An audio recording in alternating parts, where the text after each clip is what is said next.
All right. I'm here with Ben Thomas, the author of Jack Be Quick. It's a horror thriller that's coming out May 9th, and we're very excited about it. One of the very cool things about this book is it's a contemporary novel, but it brings in historical elements with Jack the Ripper lore. So, can you tell us, Ben, what it is about the Jack the Ripper lore that you find interesting? Sure. I think the thing that I find the most interesting about the Ripper is that we are, as a society, obsessed with him. I mean, there's a convention every year. The next one's in Maryland, I think, next year, so I might go to that. You can still drink at one of the bars that a couple of his victims were drank at before he killed them. Can do Ripper tours in London. I mean, we are obsessed with this man who, on the face of it, he did something atrocious. I mean, he killed 5 women, which is pretty bad. But if you look at, the news for 5 minutes, you see a lot worse people than that nowadays, and we're not obsessed with them. So I think it's the enigma aspect of him that, he did this methodically, and he got away with it. And now, no matter how good technology is, we're never going to find out who he is ever. So that's interesting. That's really interesting. So you have a great plot. You have a great layered story we've talked about. So why bring him in at all? Why was he important enough for you to want to focus the story around? I think I wanted to do something. I mean, I thought he was cool. Like, the lore is cool. I don't think it was cool that he killed people, but I think the lore around him is cool. And that time period was cool. So I wanted to bring something in. And also, I think that because everybody knows who he is, or almost everybody. I mean, if you walked up to someone and said, do you know who Jack the Ripper is? 99% of them, I would be comfortable saying would say yes. But if you said, can you name 3 people on the Manhattan Project, which I could not, or could you name 6 world leaders right now, which I could not, they probably would struggle, Yeah. So it's interesting to me that this guy who did this thing that spanned over 3 months in, almost 130 years ago, Yeah. people still know about him. So that is really interesting. So you mentioned that he had 5 main victims that they tied together, that they call the canonical 5. Can you tell us a little bit about them? All right. Yeah. So it was 1888 in Whitechapel, London. The living conditions were awful. It was overcrowded. There was a lot of crime, alcoholism, prostitution.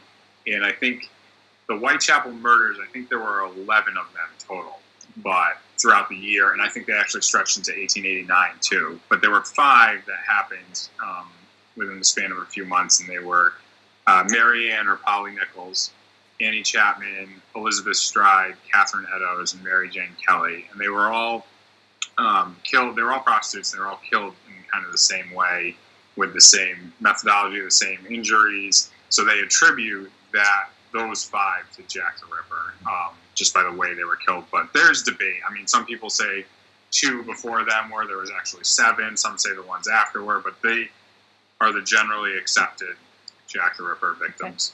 Okay. Interesting. One of the things I love about your book, and am I allowed to say that I loved reading the dedication that you dedicated it to the 5 women? I think that's amazing. And it kind of leads to what I love about your book is I feel like a lot of horror is about the slasher porn and the visceral killing aspects, which some of that is in your book, but I feel like your book is really focused on respecting the victims, and it focuses a lot on them as humans and not just victims. And so that's one thing I think that you do really well is kind of give these women a voice in a way. Do you see any parallels between the canonical 5 and the characters you've written in your book? Well, I'm glad some form of humanity came across that, so that's good. I don't think anything directly, but when I was doing the research for it, research, you start reading articles and then it spirals down into hours of, I didn't write anything, but I read this article on Wikipedia or Google, whatever, for, 3 hours. So you're reading about these 5 women for hours on end, and so I'm not surprised that some of it mirrors the other characters in the book at some point, because it's just it's in your head at that point. That's awesome. You did a really good job with that.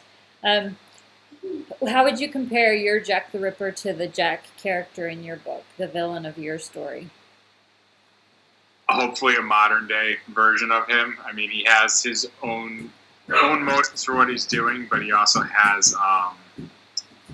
You can tell there's like a set reason why he's doing it, but only he knows it, which is very much like the real Ripper.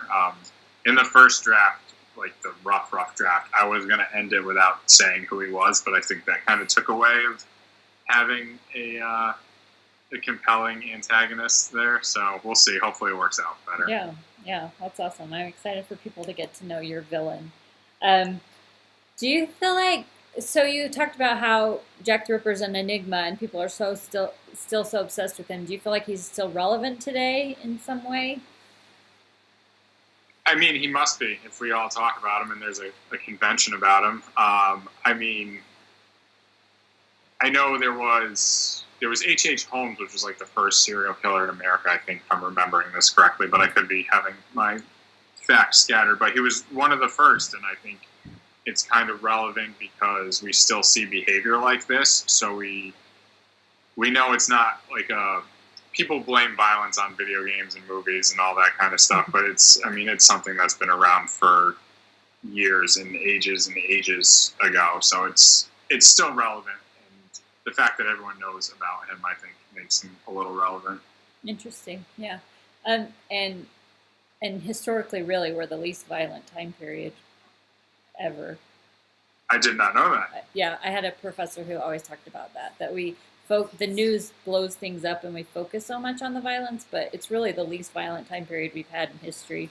So I think it's interesting that we still look at people like Jack the Ripper and try to more than ever, we try to figure out what makes them tick, and I think that's something that's really interesting about your book.